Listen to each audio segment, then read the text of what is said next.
아이고, 안녕하세요. 네, 글로리님. 네, 오신 줄도 모르고. 네, 안녕하세요. 아이고, 잘 지내셨나요?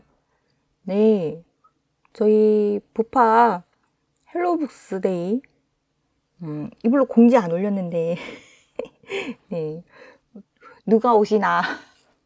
네, 네, 글로리님 반갑습니다. 네, 한 주 잘 보내셨나요? 부파 헬로북스데이, 그, 웬만하면 매주, 밤 9시, 하려고 하는데요.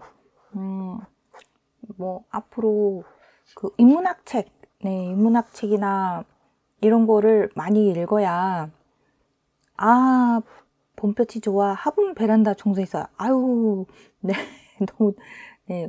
오늘 정말 그 저도 베란다에 파를 키우거든요. 파. 네, 거기에 물을 줬습니다. 그래서 정말 날씨가 오늘 참 좋았던 것 같습니다. 그리고 생각해보니까 네, 저 아무것도 안 한 것 같은데 네, 글로리님 봄볕이 좋아 화분 베란다 청소했어요 하시니까 그러고 보니 제가 그 하초 네 하초에 물 주고 허브 네 허브를 심었습니다. 그리고 방울토마토 네 방울토마토 네, 저 베란다에 파를 키워 먹거든요. 옛날에 그 팥값이 금값이라고 해가지고 왜 그런 적이 있었잖아요. 그래서 그냥 파를 사온 거를 화분에다가 네, 베란다 화분에다가 이렇게 꽂아 놓고 그 이제 냉장고에 이제 파가 들어가면 물러지고 다 이렇게 못 쓰면 또 버려지고 막 이러잖아요. 그래서 뿌리 있는 채로 화분에다가 심었는데 그거를 계속 1년 내도록 먹었던 것 같습니다. 그래서 그 작년에는 파에 파 작은 그 심는 파가 있어요. 네, 그거를 가져다가 네, 화분에다가 심어놨더니 잘 자라서 네, 햇볕이 잘 좋아서 네, 그래서 한 번도 파를 산 적이 없네요. 봄볕이 좋아 화분 베란다 청소했어요. 자, 좋은 하루를 보내셨는 것 같습니다. 네, 가끔 사람이 이렇게 마음의 여유가 있어야 될 것 같아요. 마음의 여유가 있어야 되고 그리고 제가 여러 가지 뭐 강의도 하고 지금 사실 뭐 다른 거를 하고 있습니다.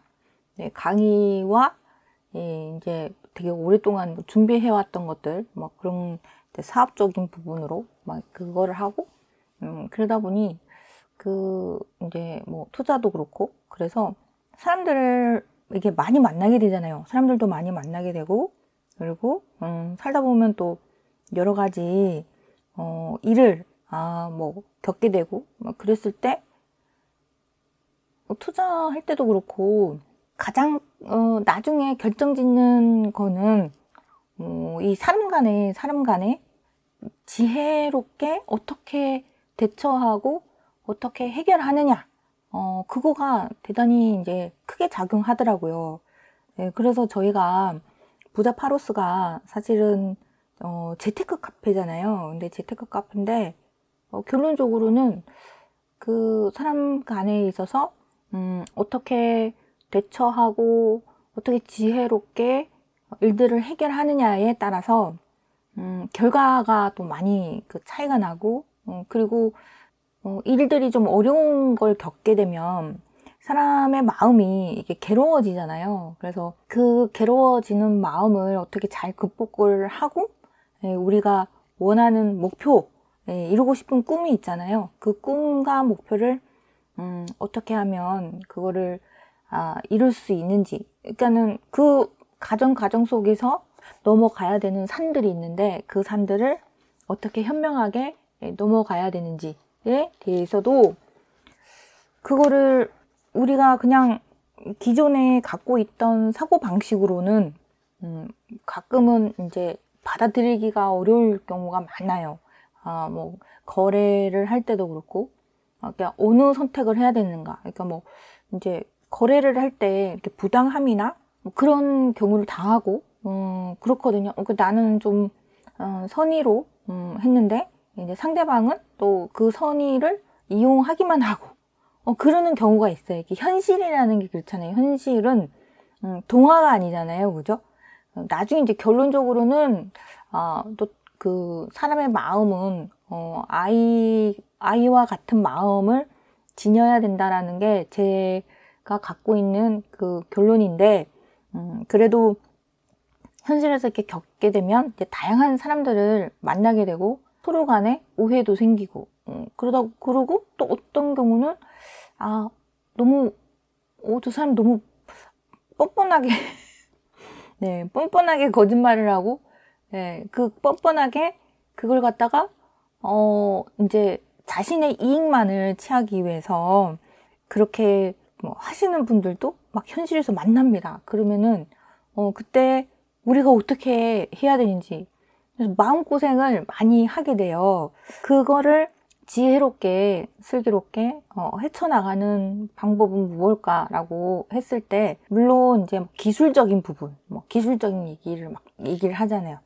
이럴 땐 이렇게 얘기를 하고, 저럴 땐 저렇게 얘기를 하고, 막 이런 이제 밀당을 이런 식으로 하고 강하게 나갔다가 약하게 나갔다가 사실은 그거는 이제 기술적인 부분이고 그래도 마음적으로는 우리가 좀 해결되지 못하는 부분들이 있습니다. 그래서 그거가 이렇게 쌓이면 사람이 빨리 이제 지치게 되고 에너지 소비도 많아지고 그런 것 같습니다. 자, 그래서 저희가 재테크 카페이지만 그리고 앞으로 더더욱 우리가 그럴 것 같아요. 그 인문학 책을 읽어야 된다. 이 지성에 관해서 이어령 박사가 쓴 책에 지성에서 이제 그 영성으로라는 책을 보면 이제 나중에 이제 지성에서 그 이제 영성으로까지의 이제 고민을 이제 풀어놓은 책도 읽어봤는데 그 나중에는 죽기 전에 사람들은 영성에 대해서 내가 죽으면 어떻게 되는가 이런 부분에서 영성까지 가는데 우리는 지성 우선은 좀 지성적인 부분을 키우자. 그래서 좀 지혜로워지자 라는 뜻으로 저희 지금 인문학 책을 읽자라는 시간을 마련했습니다. 그래서 부파 헬로우 북스데이 좀 현명해지고 지혜로워지자 그런 뜻에서 세네카의 대화에서 인생에 관하여 에서 섭리에 관하여 했습니다. 섭리에 관하여. 그래서 섭리에 관하여라는 거를 제가 앞부분에 2주차 걸쳐서 했어요. 그거는 삶이 너무 이렇게 고달프고 힘들 때, 그때 사람이 어딘가 이렇게 뭔가에 이렇게 매달리고 싶은데, 그 삶이 너무 이렇게 괴로울 때, 그때 막상 주변에 이렇게 말을 못하고 아니면 이해를 못 받을 때가 있어요. 혼자서 이제 마음을 끙끙거리면서 알아야 되는데 그때 이제 혼자만의 괴로운 시간을 이제 어떻게 버틸 수 있는가, 어떤 마음으로 가져야 되는가에서 되게 중요한 부분이라서 저희가 2주 동안 했습니다. 그러님 어제 혹시 그것이 알고 싶다라는 거 보셨나요? 그것이 알고 싶다. TV 보셨는지 모르겠습니다. 그것이 알고 싶다. 저 어제 그것이 알고 싶다 봤습니다. 그것이 알고 싶다가 왜 보통 좀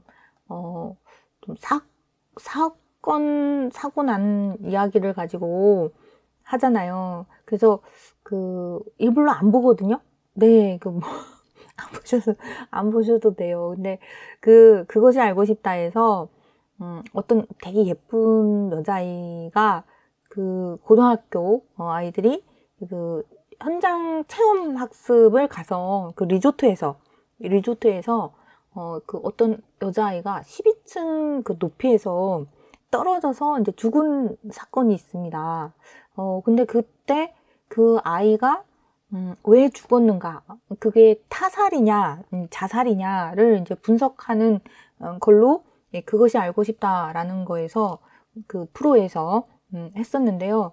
근데 그 아이가 그러니까 너무 예쁘고 너무 이제 부모님이 정말 이 아이가 첫째 아이다 보니까 정말 이렇게 이 아이를 바르고 올바르고 예, 착하게 예, 그렇게 키우려고 되게 이제 애를 많이 쓰셨나 봐요. 그래서 부모님의 이제 그런 영향으로 아이가 되게 잘 자란 것 같아요. 예쁘고 착하게 예, 공부도 잘하고 그리고 그림도 잘 그리고 예, 그렇게 이제 모범생인 예, 그런 아이였는데 근데 그 아이가 12층에서 이제 떨어져서 이제 죽은 사건이 이제 이제 조명이 되어서 그게 타살이었냐 아니면 자살이었냐를 이제 밝히는 거였는데요. 그 아이가 되게 이제 부모님하고의 관계도 좋았을 거잖아요. 부모님이 그 아이에게 뭐 학대를 한다거나 뭐 그런 게 아니라 정말 부모님은 그 아이를 사랑하고 되게 잘 이렇게 보살피고 예, 그랬을 거란 말이에요. 그런데 그럼에도 이제 결론은 이제 그 아이가 이제 자살로 이제 좀 결론 지어지는 것 같아요. 네, 근데 그 전에 있었던 일은 학폭, 이제 아이들의 그 왕따 비슷하게 이제 그때 있었던 일이 이제 왕따를 좀 이렇게 당하려고 하는 예, 그런 상황에서 뭐 학폭 비슷한 이제 그런 이제 부분에서 아이가 못 견디고 그리고 12층에서 좀 본인 스스로 그 아이들이 있는 곳에서 예, 떨어진 건데, 그러니까 자살로 이제 좀 그것이 알고 싶다 해서는 이제 자살로 결말을 좀 지으는 것 같습니다. 근데 그 아이가 리조트에 가기 전에 부모님한테 이렇게 얘기를 했대요. 네, 그쵸. 너무 안타깝죠. 그래서 부모님한테 이렇게 얘기를 했대요. 안 가면 안 되겠냐고. 나 정말 가고 싶지 않다고. 이렇게 얘기를 했대요. 그러니까는 이제 부모님은 아니, 너에게 있어서 너에게 가장 지금 얼마나 그 좋은 시간이고 이렇게 아이들과 함께 거기를 이렇게 갈 수 있는 시간도 인생에서 딱 한 번뿐인데 그냥 갔다 와라. 이렇게 부모님은 그냥 이렇게 가볍게 생각을 하신 거예요. 근데 이제 그 아이가 나는 안 가면 안 되겠냐. 난 정말 가고 싶지 않다라고 그렇게 말을 했는데 그러니까 이제 사랑하는 부모님에게도 자기의 그 마음의 괴로움이 전달이 안 돼요. 근데 저도 사실 초등학교 때 똑같은 일이 있었거든요. 초등학교 때 초등학교 그 4학년 때인가? 네, 그때 부모님한테 얘기를 했어요. 저도 좀 예, 저는 좀 그렇죠. 예, 좀 지지나 좀 지지나에 막 못 사는 아이에 좀 아이가 좀 부족하고 막 이러다 보니까 점점 이제 어릴 적에 꼬맹이 때는 아이들이랑 되게 잘 지내서 그 아이들 항상 이제 아이들이 저희 집에 와서 그러니까 맨날 이제 저 이름을 부르고 노는 게 항상 우리 집으로 와서 제 이름을 부르고 노는 게 일상이었어요. 근데 이제 초등학교 이제 국민학교라고 하죠. 예. 근데 초등학교 가서는 점점 이제 저희 부모님이 사는 형편이 어려워지다 보니까 좀 자식들을 이렇게 돌볼 마음의 여유가 없었던 거예요. 그러다 보니까 제가 학교 생활을 좀 잘 적응을 못했습니다. 그리고 아이들이 좀 친구로 저를 친구로 그 옆에 이제 제가 나 친구야 이렇게 말하는 게 좀 부끄러운 그런 아이에 예, 속했었습니다. 그래서 나중에 제가 뭐 중학교 가서 이게 자랑은 아닙니다. 절대 자랑은 아니고 이제 공부를 잘하고 막 이러니까 제가 공부를 잘해 막 이럴 정도로 믿을 수가 없다라는 식으로 얘기를 할 정도로 그 초등학교 6년은 저에게 있어서는 좀 네. 근데 저는 근데 또 무뎌가지고 그게 뭐 따돌림인지 그런지 모르고 지내다가 그러다가 이제 너무 이제 어느 날 제가 너무 괴로우니까 부모님한테 나 학교 안 가면 안 되겠냐, 나 전화시켜 달라 이렇게 말을 했던 적이 있어요.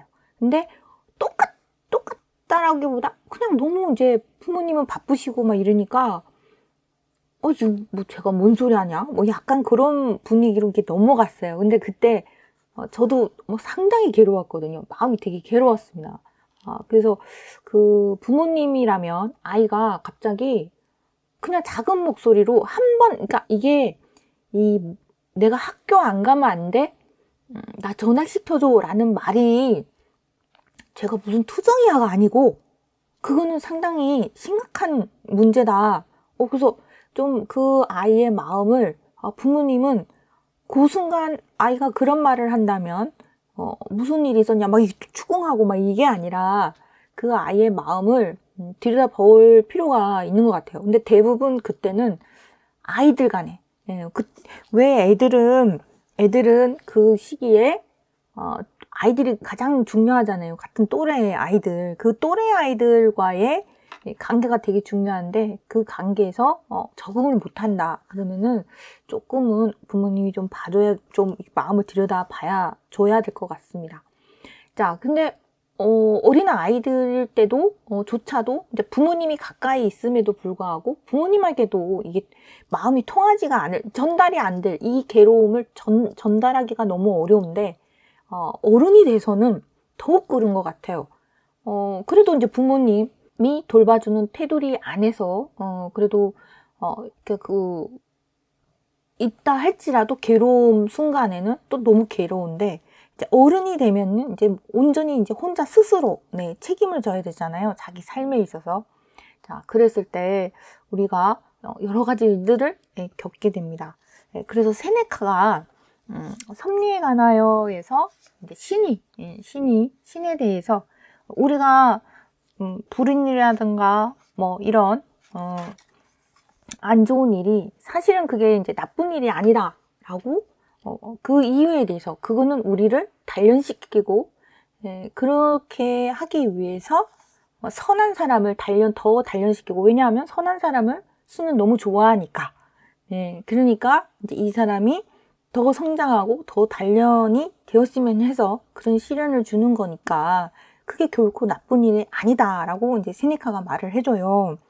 자, 근데 이제 2부에서 현자의 향덕에 관해서 얘기를 합니다. 그래서 현자라면, 그러니까 지혜로운 사람이라면, 그런 사람이라면, 자, 가끔 우리 살다 보면, 우리 개인적으로, 뭐, 안 좋은 일도 있고, 막 그렇지만, 또 우리가 봤을 때, 우리가 속한 사회, 그리고 우리가 속한 세상, 세계, 그거는 그런 걸 봤을 때, 왜 이제 어느 나라에서, 아무리 그 국가 간에 이유가 있다 할지라도, 그렇게 남의 나라에 이제 쳐들어가서 막 무고한 아이들을 죽이고, 아무 잘못도 없는 사람들을 죽이고, 막 그런 이제 거를 보면, 거기에 대해서 막 분개감이 들고, 그렇잖아요. 그리고, 이제 부당한 일들,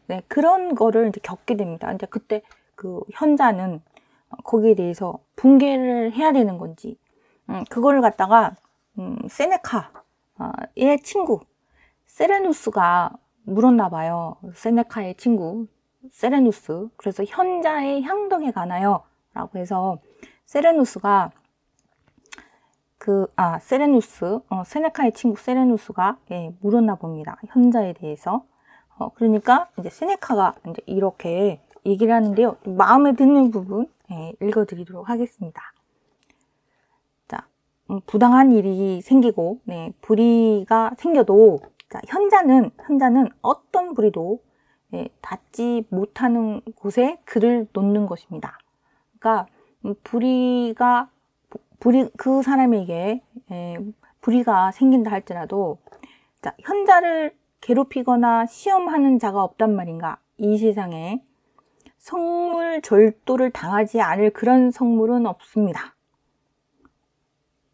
그러니까는 현자도 불의한 일을 당하고 부당한 일을 당하는데 자, 하지만 자기보다 훨씬 더 높은 곳에 위대한 것에 손이 닿지 못함에도 불구하고 이것에 덤비는 자가 있다고 해서 신성이 덜 숭고해지는 것은 아닙니다. 그러니까 현자에게 불의가 생긴다 할지라도 그 현자의 신성한 신성한 부분에 대해서 그 숭고해짐이 덜해지는 건 아니다. 상처받지 않는다 함은 맞지 않은 것이 아니라 맞아도 손해를 입지 않은 것입니다. 저는 이를 당신에게 현자의 특징이라고 제시하겠습니다. 상처를 받지 않는다 함은, 그러니까 불이나 뭐 부당한 일이 생겨도 현자는 상처를 받지 않는 게 특징이래요. 그래서 손해를 입지 않는다는 겁니다.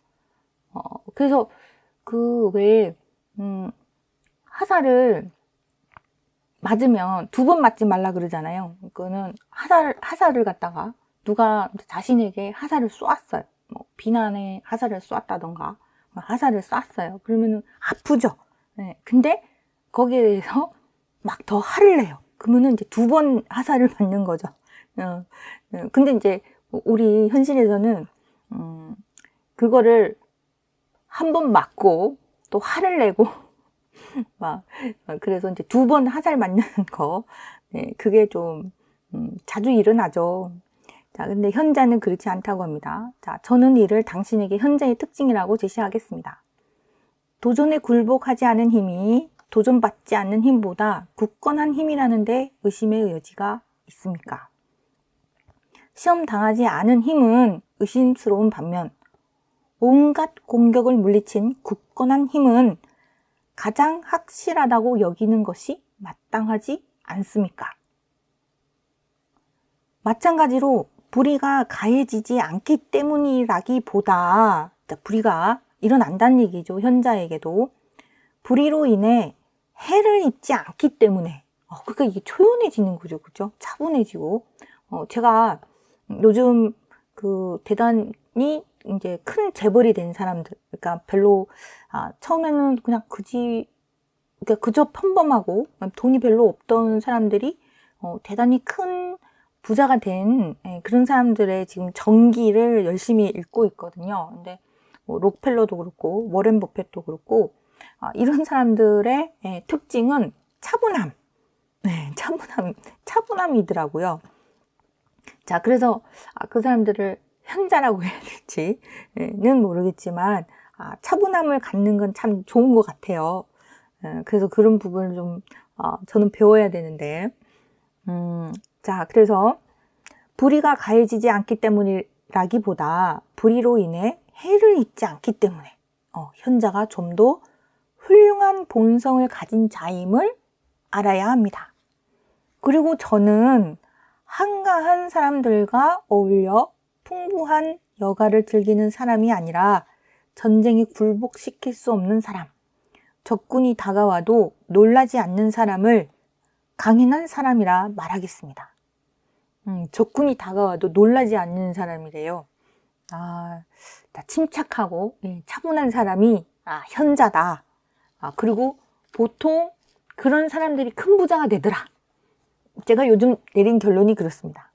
침착하고 차분한 사람이 어떤 일이 생긴다 할지라도, 자, 이런 뜻에서 저는 현자가 어떤 불의에도 묶이지 않는 자라고 말합니다.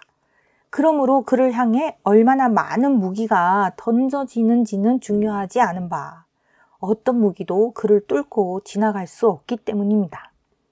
어떤 돌은 단단해서 세로도 긁을 수 없고, 금강석은 자를 수도 쪼갤 수도 부술 수도 없고, 오히려 내려치는 칼날을 무디게 하듯 어떤 것은 불에 타지 않고 하염에 휩싸여도 강도와 형태를 유지하듯 높이 솟은 어떤 바위는 바다에 버티고 앉아 오랜 세월 파도의 타격을 입어도 경량의 자취를 보이지 않듯 현자의 영혼도 그만큼 견고하고 제가 위에서 열거한 것들처럼 불의로부터 안전할 힘을 모아두고 있습니다. 그래서 현자는 견고하고 오랜 세월의 파도의 타격을 입어도 현자의 영혼은 견고하다. 그리고 불의로부터 안전할 힘을 내면에 모아두고 있다라고 세네카가 말을 하네요. 자, 어떤가? 자, 현자에게 불의를 가하려고 시도하는 자가 없단 말인가? 네, 시도할 것입니다. 네, 그쵸. 너무 이제 또 이 지혜롭고 좀 현자로 보이고 막 이런 사람들을 또 시기하고 네, 질투하고 또 싫어하는 사람들이 분명히 있겠죠. 예, 그러니까 불의를 가하려고 하는 사람들이 반드시 있을 겁니다. 자, 하지만 불의는 현자에게 도달하지 못할 것입니다. 해로운 힘이 영향을 미치기에는 현자가 나쁜 것들과의 접촉으로부터 너무나 멀리 떨어져 있기 때문입니다. 자, 근데 이거 우리는 제가 이제 현실에서 이게 좀 힘들다.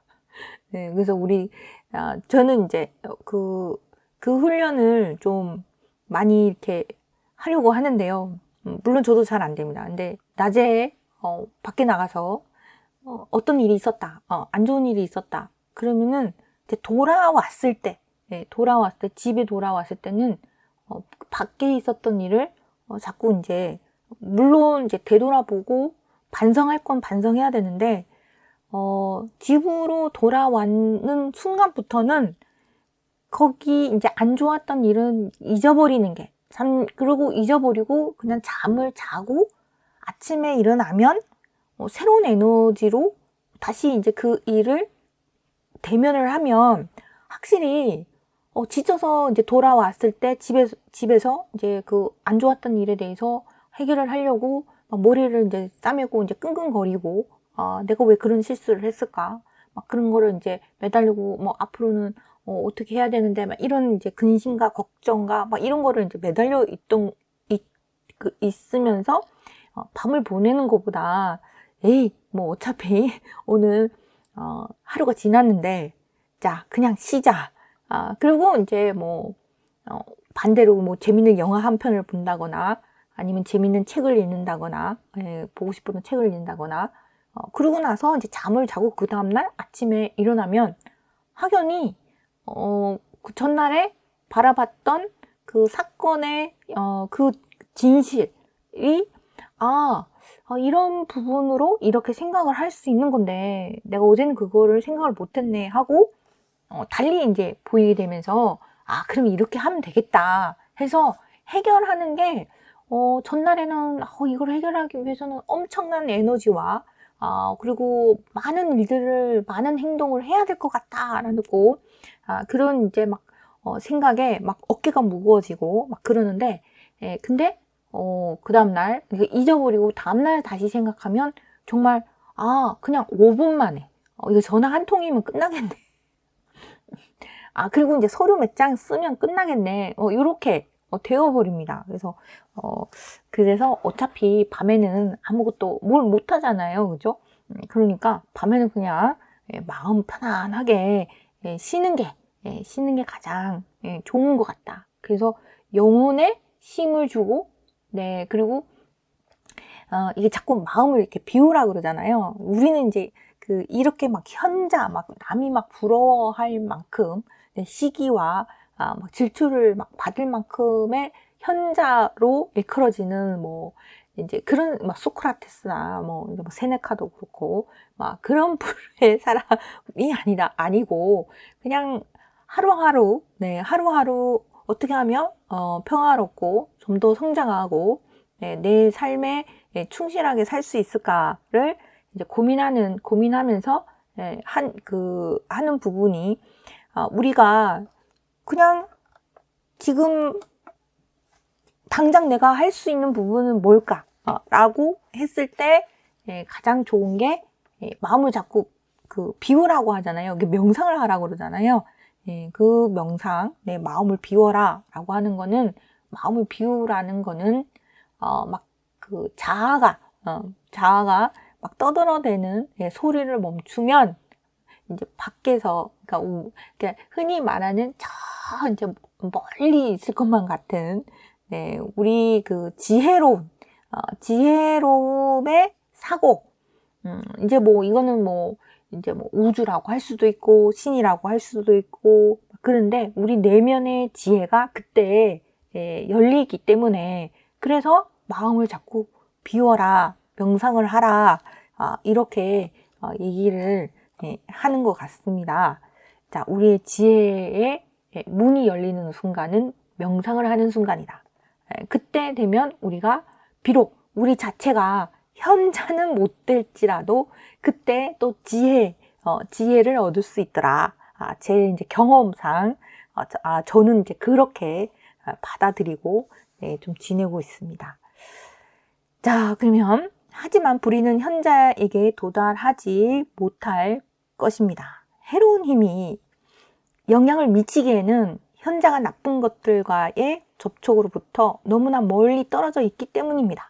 이게 정신이 그 나쁜 것들과 떨어져 있다는 얘기예요. 이게 현자에게 나쁜 일이 일어나지 않은 게 아니라 우리가 겉에서 보는 우리가 흔히 생각하는 나쁜 것들이 불의가 현자에게도 일어나지만 현자의 마음, 정신 상태에서는 그 나쁜 것들이 멀리 떨어져 있는 거죠. 보통 이제 간조하라 그러잖아요. 그러니까 현자는 그거를 간조하고 있기 때문에 멀리 떨어져 있는 것처럼 보일 겁니다. 신봉자들의 지지로 강력하고 권력으로 높은 세력가들이 현자에게 해를 끼치려고 할 때 그들의 공격은 모두 지혜에 이르지 못하여 마치 화살이나 돌들이 높이 발사되어 눈에 보이지 않는 곳까지 솟아오르더라도 하늘에 닿기 전에 떨어지는 것과 같습니다. 누군가 아무리 대단한 무기가 생겨서 하늘에 대고 화살을 쏘고 요즘 미사일이죠. 한다 할지라도 진짜 하늘에 닿기 전에 하늘에 닿았다라고 하기도 전에 떨어지죠. 모든 게 떨어지죠. 자, 무슨 말입니까? 저 어리석은 왕이 수많은 화살로 태양을 가리려고 했을 때 화살이 하나라도 태양에 닿았다고 생각합니까? 그가 깊은 바다에 사슬을 던졌을 때 넵투누스에게 다다랐다고 생각합니까?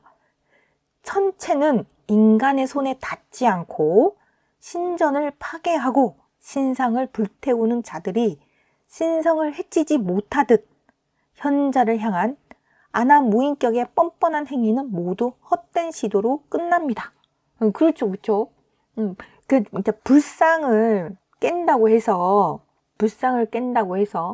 부처님이 해를 당하는 게 아니죠, 그죠?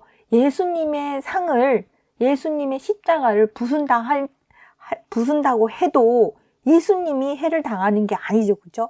그런 것처럼 현자에게도 그 해를 끼칠 수 없다는 거라고 이 표현을 하는 것 같습니다.